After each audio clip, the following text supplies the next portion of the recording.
The goal of Republicans, their explicit goal, is to make sure there is nowhere for people to go to get medical care. Cities should not be carrying the burden of a national crisis. More complaining from sanctuary cities over their sanctuary status. Also, are Republicans trying to restrict health care for people? Depends on what you mean by quote-unquote health care. Also, gender. What is it? Should it be on a 10th grade history class? And will your student fail if they say there's only two of them? All that and more coming up on this episode of Daily Caller Live. Thanks so much for tuning in. My name is Jobob. Daily Caller Live starts right now. 2, 1. Here we go! Might be the only brown guy on earth named Jobob. That is actually her name, Jobob.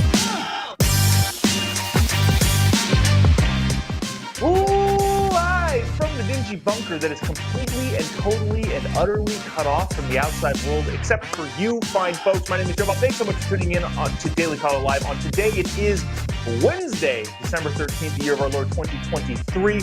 A lot to catch you up on as normal. We're working on kind of settling some ways of how we are doing this show. So forgive me if I'm a little scatterbrained trying to click a bunch of different things all at the same time while also trying to talk. Not generally my strong suit, but I don't know, maybe we'll get through it here. But a lot of stuff to get to, including some of the more, do you want to call it hilarious? Sanctuary city-ness, a new wrinkle out of Chicago, which is going to make you irritated and also, I don't know, maybe possibly a little bit amused by how well apparently that political stunt worked, busing illegal immigrants to quote-unquote sanctuary cities. Also, got to get to this story out of Seattle in which some kid apparently got the question, how many genders are there? Got that wrong, and the fallout of that. Also, somebody tried to burn down MLK's birthplace home. Got to get to that story, but first, I want to get to this. I feel like this is making a ton of. News. The abortion story coming out of Texas. I want to first start off by saying that this is a terrible situation. It would appear for everyone involved. The mother of this. Okay, so if you don't know what is going on in Texas, there is a mother in Texas who was pregnant and got a test result back for her child at about 22-ish weeks. Went to go get that child aborted. The state said no. She then appealed to a Texas circuit court, and I might be getting the details kind of fuzzy, but it's not really what matters specifically.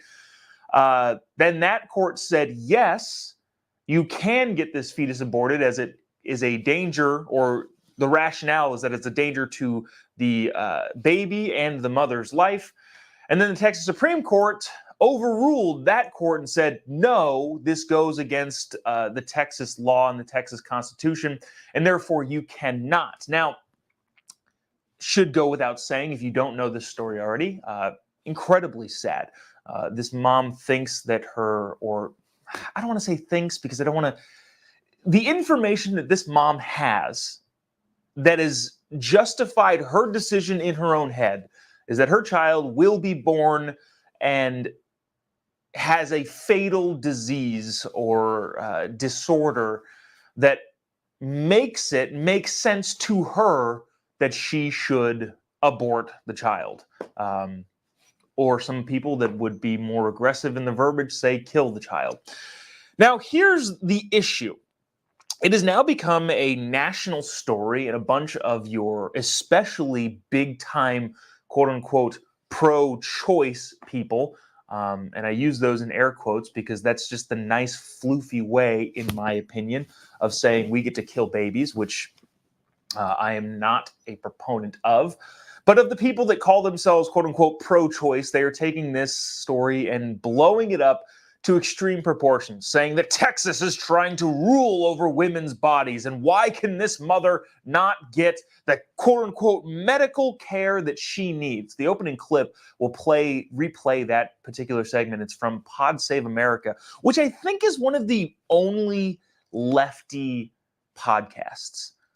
Tangent on tangent on tangent. Lefties don't listen to talk radio or podcasts. They don't necessarily listen to a lot of people talking.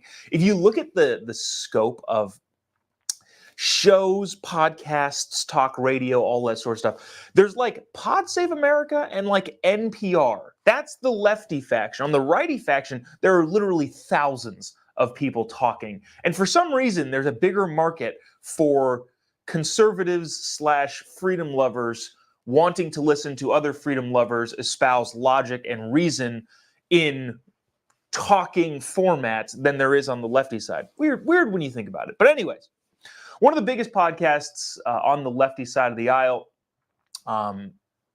going completely bonkers. And again, I don't hate these people, but also they're trying to push a political point and using language that would rally their people to their cause. But back to this particular story, what I've learned, and I'm not a medical expert, and I'm also not even a pro-choice / pro-life expert.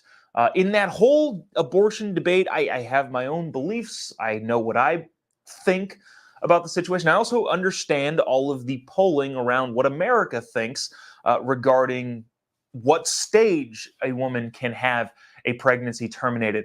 I'm not an expert in this. I am not a medical expert, but the situation revolving this story, I feel like needs to be talked about by someone who has a kind of a cursory understanding, kind of explaining it to people who may not know the situation at all. So this lady in Texas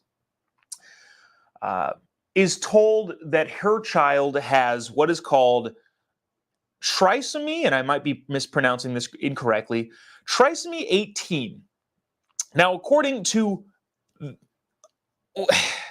don't even say according to anybody, according to her, and also according to several people that are on the pro-choice side, the pro-abortion side, this is incompatible with life. This particular diagnosis, this trisomy 18. Again, I don't know anything about this. I'm just looking at what I'm reading from people who I know are smarter than me. Here's the problem. A bunch of people, and I'll read you some of the commentary on this, say the survival rate for people with trisomy 18 is over 90%. To call that a definitely debilitating disorder for the baby and the mother is not accurate. And that's probably what I think, probably why the Supreme Court in Texas said, no, you can't abort this child because the survival rate seems to be high. Again, I don't know what I'm talking about. I am not a medical expert. And also, I guarantee you aren't either. So feel free to chime in the comment section what you think, but also understand here that what we're trying to do is explain a more nuanced problem than is being projected by a bunch of the lefties on the quote-unquote pro-choice side of the aisle. To start off with that, here's this. This is Elizabeth Warren.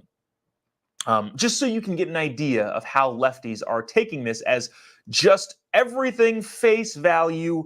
This is clear cut. They are trying to control women's bodies. This is Elizabeth Warren, Pocahontas, Native American senator from Massachusetts. She says, let's be clear about the radicalism yesterday in yesterday's ruling. This was from yesterday.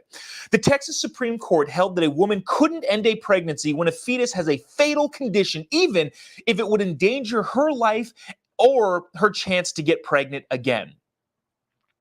That is the clear cut, of course this is true. And the Texas Supreme Court is specifically trying to inflict their ideology on this woman's body. Here's the problem. Not everybody agrees with that. And not everybody agrees with this particular diagnosis. I don't know. I can't imagine this person is lying about this situation, but I'm going to read you a tweet X from a person that has a decent amount of followers. Don't know his act, but I can't imagine this is just somebody making something up.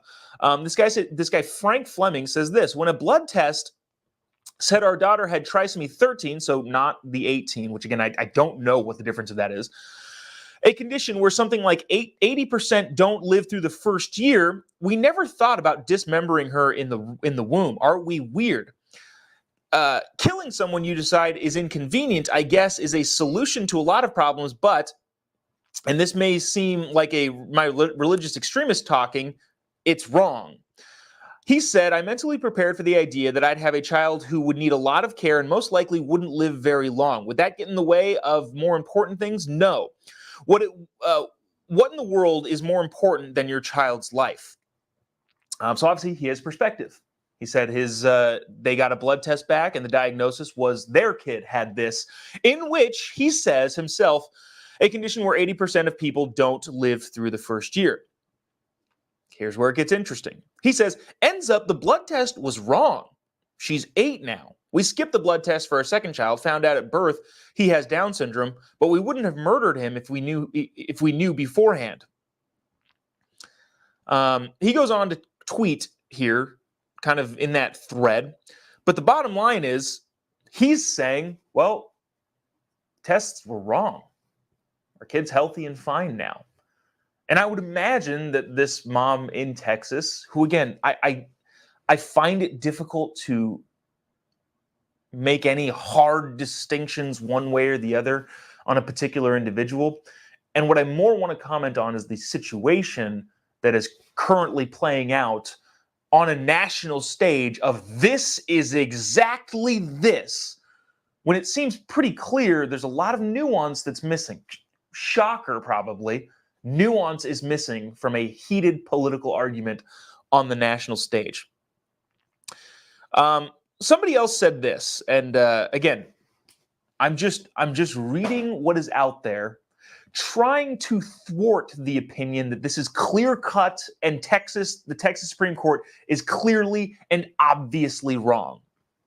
This is a guy named Joel Berry. Again, don't know his act necessarily. Managing editor for the Babylon Bee.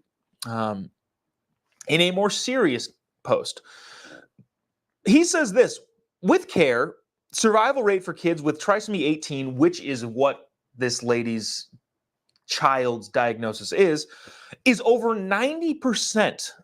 He says, last week I had a family whose daughter has T18 in our home. She's 15 years old, a sweet and happy girl. U of M Hospital is one of the only locations in the nation that will care for these kids. The high death rate of trisomy 18 actually includes those who are killed by abortion, which makes it seem like the condition is not survivable. He says to counteract that, or to supplement that example, he says, similarly, the survivability rate of Down syndrome in Iceland is 0% because they murder all of them in the womb. Again, the language here I know is rather charged, and if you don't necessarily agree specifically if you don't have that hard of a stance, I understand how that language can be a little bit rough to take, but at the same time, it is pretty accurate. In response to that commentary, this is Allie Beth Stuckey, says this: so a hospital in Michigan treats kids with this disorder/disease that this mother's child has, which allows them to live longer, happy lives. Interesting that this Texas woman would travel to another state to abort her baby, but not save her baby. Which is interesting. Now, I understand we just read a bunch of stuff that is might get kind of confusing, might get a little bit lost in kind of the fray here. But the bottom line here, I think, is that the difficulty in a lot of these clear-cut, definitely this, definitely that situation, is it takes a lot of nuance. If you actually believe that the Texas Supreme Court is out to get people, you're a crazy person. That's just the reality. And I'm going to play you a clip of a person who I actually don't think is a crazy person saying crazy things that align with that way of thinking. But if you even want to take a more charitable approach to something that you don't necessarily agree with, it would benefit you and the country as a whole to dive in just a little bit more. Again, I'm not even trying to talk about this particular situation as a whole. I feel badly for everybody involved. The difficult situations, the mother, the husband, the two kids that she already has, the baby that's inside of her, the Texas Supreme Court, the judge, everybody, I don't envy being in their position. At the same time, considering how this has taken up a national response, shouldn't we dive in just a little bit more instead of jumping to radical conclusions? Somebody who jumped to a radical conclusion is the Pod Save America dudes, who I want to play you this first clip. And I understand we talked for quite a bit there, but I want to play you this clip of how they view what's going on in Texas. And then I want you to listen to the language here. And then we can discuss how that language is being used to either guilt people or trick people into believing things that just aren't accurate, regardless of what you think about the abortion issue. Watch this and we'll discuss. The goal of Republicans, their explicit goal, is to make sure there is nowhere for people to go to get medical care. There will be no safe place. There will be no place where doctors won't face the agonizing choice between practicing medicine and facing criminal or civil liabilities. There will be no place where people will feel like they can get the care they need in time, and like making sure that that is real for people everywhere. I wanted to play that. I wanted to play that part specifically first because I wanted you to see what he was saying. Did you notice that at no point he said abortion? I'm going to play you the clip where he does say abortion specifically, but he doesn't say abortion there. He says Republicans' goal is to make it so that you cannot get health care and that medical providers face criminal liability or refuse to provide health care. That, I think, is one of the most disingenuous arguments being made on any issue on any side at this point in time.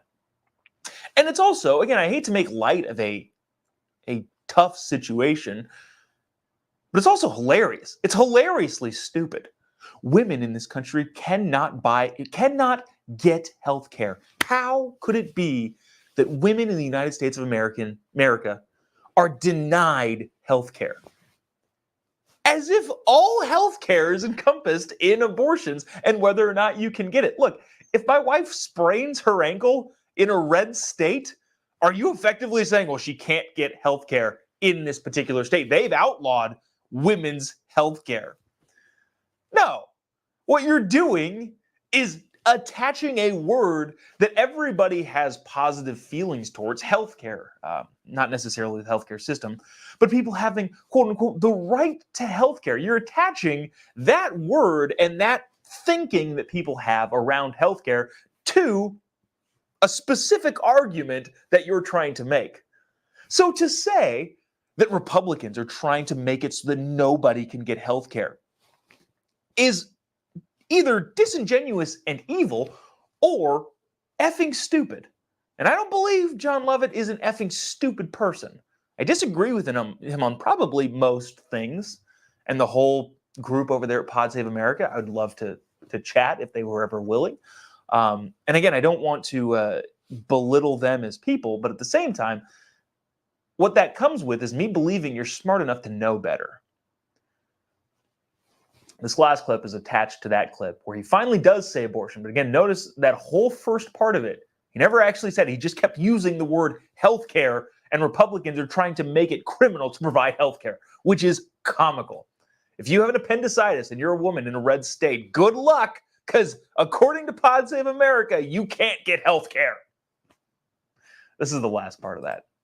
Being in a Democratic state will not protect you if there is a national abortion ban. You know, having a good governor who understands this issue will not matter if Republicans win the House, the Senate, and the White House. And that to me is the point we have to be driving home over and over and over again. So I also think that's a ridiculous argument. Be careful of the national abortion ban. If the Republicans win the Senate, the House, and the presidency, Okay. Considering that the United States of America as a whole is pretty consistent with how they view abortion, we've talked about this so many times. 80% of Americans, a pretty sizable majority, not necessarily 80%, somewhere in the high 70s, says that I'm not really cool with it. But in the first trimester, I get it at least. And then it falls off a cliff from there. That's pretty much all of America. It does an inverse. Then what after second trimester or during the second trimester, that 80% that's like, fine, they all say absolutely not. So America is pretty clear cut on this. And so then to say the United States of America will put a national abortion ban at, I don't know, whatever week number. It's crazy too. The Republicans are now saying 15 weeks, or at least that's the most recent thing that I can remember from Tim Scott during one of the Republican presidential quote unquote debates. He said 15 weeks, which is more liberal than where America is. Bottom line is, to say that there will be a situation in the near future, considering how polarized the country is, where Republicans have enough of a majority, not just a majority, but enough of a majority to pass a national abortion ban that is more conservative than where the actual American people are, which is about 12 weeks / first trimester. You're saying that Republicans are going to win more than 60 seats in the Senate, probably about 300 seats in the House and the presidency? I don't think that's going to happen. I would like it. That would be great. And if it does happen and they stick to a 15-week BS ban, then Republicans have no backbone. And anyways, but that whole argument of there will be a national abortion ban if Republicans win the House, the Senate, and the presidency. It's very possible that Republicans do win the House, the House, the Senate, and the presidency. But do you understand the majorities that you would need to have in order to issue, quote unquote, a mandate by the voters that would allow them to do something as drastic as you're talking about? The situation has to be much more dire than it is now, and I guarantee you that's not going to happen. I wish it would. I wish it would, dude. I'll tell you that. I wish it would. But if we're being realistic about things, it's just not. It's not in the cards. It's not in the polling. It's just not going to happen. And because it's not going to happen, even though I'd probably like it to happen, the question is this: what are you talking about? Are you stupid? Or are you disingenuous / probably evil? But that's enough of that. I was skeptical about talking about this, but I don't know. I feel like enough people are talking about this particular Texas story where we needed to kind of go through it so that you understood the quote unquote different sides. But I want to move on to this because I think this is interesting and fascinating all at the same time. The sanctuary cities in Chicago and New York and all of your big blue cities really are quote unquote sanctuary cities. California is a whole sanctuary state, whatever the heck that means. Actually, what it means is they're not going to interact with federal immigration officers to help them out in any way, shape, or form. But the city of Chicago, under the leadership of one Brandon Johnson, who is way worse than Lori Lightfoot. Remember how bad Lori Lightfoot was? At the very least, Lori Lightfoot tried feebly in the beginning, but at least made somewhat of an attempt to get the schools open during COVID, which was the cause of her demise. Lori Lightfoot went against the powerful and great Chicago teachers unions, who are effectively the mob, and was removed from office for her troubles. And regardless of how much I disliked Lori Lightfoot, she's way better than the freaking communist Brandon Johnson. I've mentioned this before. Brandon Johnson, mayor of Chicago, worries me a lot. His ideas and his policies are as absurd as they get on a large metropolitan area scale, and he's a good politician. That's what worries me about him. If you have crazy ideas and you appear as Lori Lightfoot is, which is she was affectionately called Beetlejuice for good reason. If you look like and come off as Lori Lightfoot and have those crazy, dumb ideas, yeah, it's a problem. If you look like and come across as Brandon Johnson in Chicago and have those crazy ideas, that's a problem for the country. This guy, if you don't know anything about him, is a great public speaker, has a fantastic smile, and overall, outside of the policies that he's forcing upon the people of the great city of Chicago, formerly great city of Chicago, outside of those policies, he seems like a genuinely likable guy. That's just and that to me scares me politically. I've talked about that same kind of feeling I get with Gavin Newsom. Like, he's a slick talker, smooth talker, kind of likable guy if you stray away from the policies.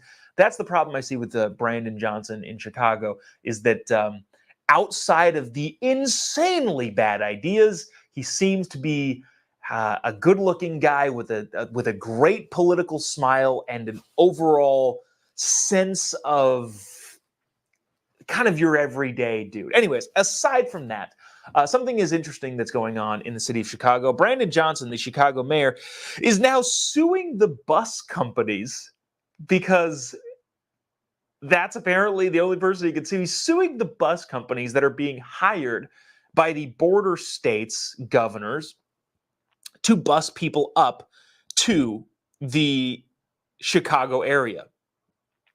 He's been filing dozens of lawsuits against quote-unquote rogue bus companies transporting illegal immigrants. Now, this says migrants, but again, we say illegal immigrants here because that's the correct term.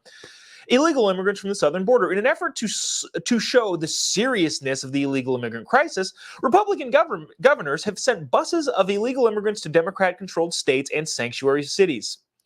These Republicans argue that the action is necessary to show the rest of the country what border states are dealing with on a day-to-day basis. The care of more than 24,000 illegal immigrants have arrived in Chicago since August of 2022. Now, I want you to notice that number. That's about a week and a half of the numbers. 24,000 illegal immigrants. They're talking about in a year and a half, 24,000 illegal immigrants have come to Chicago. That is a horror, okay? Well, Eagle Pass, Texas, saw that number in a week and a half last week. So just the complaining overall needs to be put into perspective. The numbers that they're complaining about now has Texas, Arizona, Southern California, New Mexico all saying, hold my beer, because those numbers are pretty comical to be upset about. The city has filed, this is from Fox News, by the way, the city has filed 55 lawsuits since the implementation of the new rule, and where buses, they have a new rule about when buses can drop off, whether or not they are allowed to drop off. The lawsuit addresses 77 total buses accused of violating these new rules, public records show. And they are seeking fines against the bus companies. I guarantee you the taxpayers of Texas and Florida, for that matter, would be happy to pay the $3,000 fine issued, according to Brandon Johnson, to those bus drivers. But yeah, it is an issue for Chicago, and good. If you're going to reap the benefits of being an inclusive and diverse sanctuary city where everyone is welcome, if you're going to get the benefit from voters of being able to say that, even though you pretty much have nothing to do with the southern border, then you probably should bear the brunt of what is going on at the southern border. If you're going to get any benefit from voters saying how nice you are, well, prove it, says pretty much all of the red states, border states, to cities like Chicago and cities like New York. Eric Adams again took to a microphone yesterday talking about his trip to D.C. as his poll numbers are plunging. Now, we've talked about this earlier in the week. Eric Adams, mayor of New York City, his polls are tanking. His poll numbers are tanking because of the illegal immigrants using up all the resources in the city, along with some other stuff that we'll read you in just a little bit. The crime up in New York is also crazy. But watch this again. Mayor of a sanctuary city talking about the federal government not doing its freaking job, and he's right, and complaining about that in his city. Watch this. Eric Adams, mayor of New York City, after we talk about Chicago. Check it out. Did not see the level of urgency. I'm just not seeing the White House and their colleagues up there understanding that we need a decompression strategy. Cities should not be carrying the burden of a national crisis. And when I left D.C., I did not walk out and say that, the cavalry is coming. Yeah. Bottom line is Eric Adams, seeing his own poll numbers tank, is a little bit frustrated with the folks in Washington who are just continuing to let this happen. And I also don't understand why. What is the benefit of the Biden administration just letting people come across the border willy-nilly? He's upside down on this issue by a lot. And the weird thing about it is it doesn't have to be. You don't have to be. You don't have to be losing to Trump on this particular issue by like 40 points, especially considering it's the number 2 issue Americans are dealing with, including the economy. After the economy. Joe Biden, you don't have to be this bad on this particular issue. You could very easily solve the problem, but you choose not to for the reasons I have no idea why. But on top of New York City specifically, this is interesting.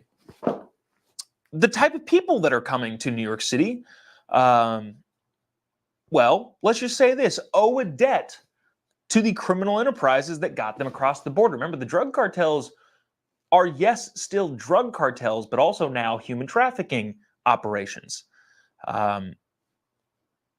We'll get to some of the money being made there, but they are massive human trafficking organizations.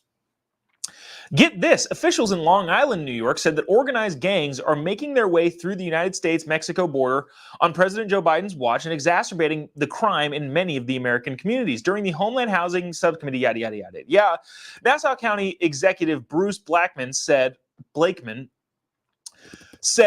communities and law enforcement agencies on Long Island are feeling the impact of illegal immigration. We have an increased crime in the area, basically because you have these organized gangs who are part of the drug cartels in Mexico and other countries who have come into the metropolitan area. Uh-oh.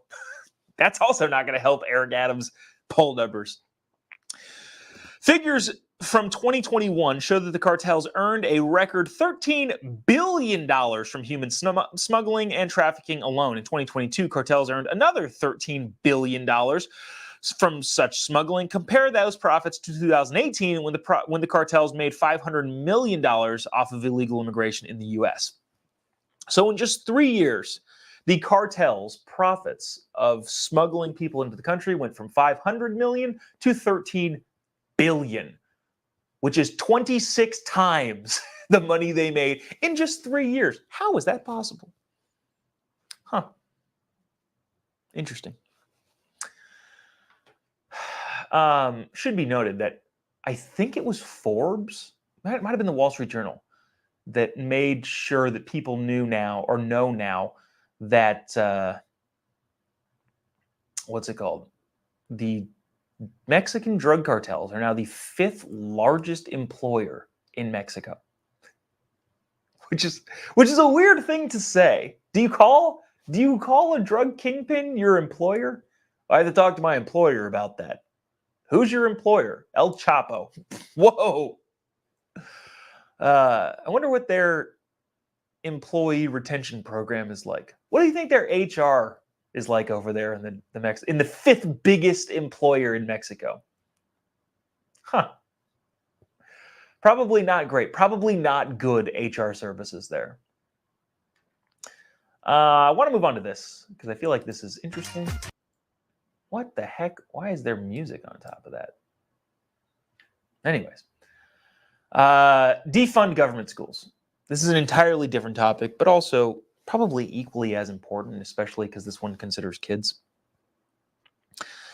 This was interesting. Now, there is a question here that I think you can see on this. Let me see if I can blow this up so that you can actually read it. But am I going to be in the way? I'm in the way now. All right. Hold on. There we go. Question 7. Only women can get pregnant. True or false? The correct answer is true, but unfortunately, a Seattle high school student marked true and got it wrong. The second question was all men have penises, I think. And this high school student marked true. And the reason he marked true is because it is true. And also got that question wrong. A 10th grader in a high school world studies history class at Chief Sealth International High School in the Seattle area got those 2 questions wrong. I'm just going to read this story. This is from the Daily Mail. A high school student or a high school with a recent history of activism is facing outrage from a parent after her 10th grader was marked wrong for saying only men have penises and only women can get pregnant. The parent and her student, who remained anonymous out of fear of backlash, said the answer were given as true-false in an ethics studies world history class at the student's high school. The student put that it is true that only men have penises and only women can get pregnant on his Understanding Gender vs. Sex quiz.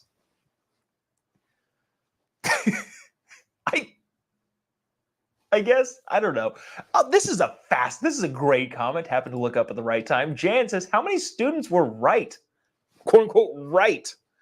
I don't know. I'm not sure what you're asking. You're asking actually right or right in the eyes of this activist crazy teacher? I don't know, but that's a great question. The mother claims that the student failed the portion of the quiz as a result of his answers. Does this mother know that her son is a he? What if her son is a they, them, zer? I don't like how the Daily Mail is just assuming this boy's gender. Let's see. The mother says, I keep trying to wrap my head around how it's legal to teach inaccurate information and force students to answer against their beliefs and what they know to be true and receive negative scores for it. That's a freaking good question. How is it legal to, in my mind, knowingly teach something that is wrong and then penalize students for when they answer correctly? Now, I guess you can make the case that, well, this teacher doesn't believe that. Well, the teacher then is an idiot. If you believe something that is objectively wrong, does that then allow you to teach that thing to other people? Well, they believe it. Okay, it's not true. I believe that I can fly. Does that mean that I can teach flying 101 at the local university? Probably not, because probably the dean of students at that university, or the dean who, whatever department, I don't even know what department that class would be offered in. Let's just say in the business class. I teach the art of flying and how humans can totally fly 101. I think the head of the School of Business of whatever local university I decide to teach my class at will go, okay, but you can't. And then I'll obviously, but I believe that I can. I believe that the information provided in this flying course for humans is accurate. And they'll probably say, okay, but it's not. I feel like that isn't dissimilar to what's going on here. And this mom asks a pretty good question. Why is it allowed for for teachers to teach students objectively inaccurate information? And I think the answer ultimately gets to zooming out 30,000 feet and saying, well, you just don't send them to government schools. That's a difficult thing to say because I know government school teachers. I know people that send their kids to government schools, and I don't necessarily think they're bad people. But at some point, you do have to rail against it as if the future depends on it, because it does in so many ways. So ultimately, what I think this gets to is you can't send your kids to government schools. That's just not something that you should do as a parent who wants their child to succeed. If you have it, obviously easier said than done, obviously. And also, obviously, I know some undercover good teachers in the government school system. But overall, as a whole, it's a tough argument to make. It's so funny how my wife and I have changed over the course of our thinking about where our kids are going to go to school. At the beginning, I don't know why this came up, but I don't know. In our early relationship, probably like 10 years ago, we would talk, well, are our kids going to go to private school? And my wife went to public school. I went to public school for 95% of my schooling. And my answer was always no. And my wife said, no, it's fine. Public school is fine. Government school is fine. And happy to say that she's since seen now in her defense, at the time it wasn't as crazy as it is now, but considering all the things you see in the news nowadays about government schools, she has now said, yeah, our kids aren't going to government schools. No way. I've said I will stay home. I'll quit my job and stay home and homeschool the kids if that's what it takes. But it is interesting. We've got a lot of friends that got kids in our age, our daughter's age group, that it's going to be an interesting decision to see which direction people go, especially in the future. That's pretty much all of that. A spokesperson for the Seattle Public School defended the quiz in a statement, saying it remains committed to fostering inclusive environments that encourage the exploration of contemporary issues, particularly the examination of power systems such as racism and patriarchy, says the spokesperson for the Seattle government schools. Okay, well, if that's what you're going to emphasize rather than freaking teaching the kids how to read and do simple math, then yeah, pull your kids out of government schools. Again, I understand easier said than done.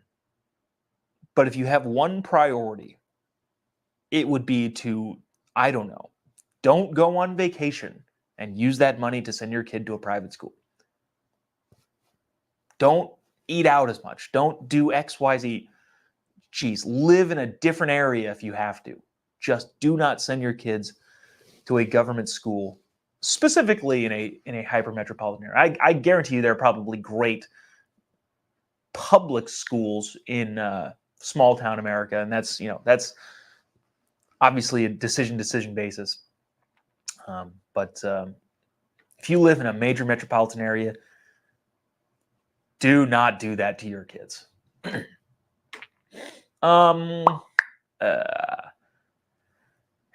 Yeah, well, let's save this. I know we were super late getting on here. Now we're very late staying on here, but we'll do this MLK thing tomorrow. And you may be thinking, what MLK thing? My point exactly. But we'll talk about that tomorrow because I do think it's fascinating and interesting. But appreciate you sticking around, tuning in. If you haven't already, give me a follow on any of your social media platforms. Just type in Jobob. You'll be able to find me pretty much anywhere. YouTube, Facebook, Twitter, Getter, Instagram, any of them. Just type in Jobob. You'll be able to find me. You'll also be able to find me at America Fest this weekend. What is America Fest, you ask? Glad you asked. It is the biggest and best freedom party in the country. Imagine like Coachella or Lollapalooza, depending on where you live, for conservatives. You've got music, you've got entertainment, you've got fantastic speakers. It's in Phoenix, Arizona this weekend, Saturday through Tuesday. If you have the means to get to Phoenix, or if you already live in Phoenix and want to attend, let me know, because you don't want to miss out if you have the ability to get there. But that is this weekend, Turning Point USA event. Probably my favorite event of the year.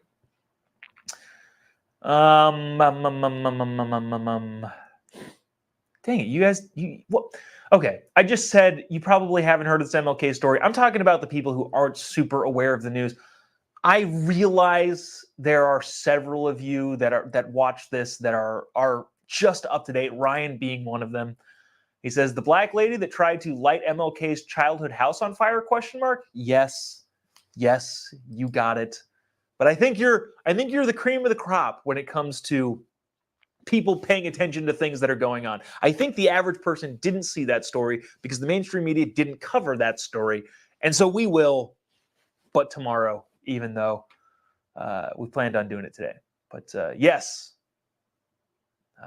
as is pretty normal, Ryan's ahead of the curve, and so are now a lot of people chiming in the comment section. Anyways, appreciate you sticking around, tuning in. We will see you tomorrow, same time, same place. God bless America.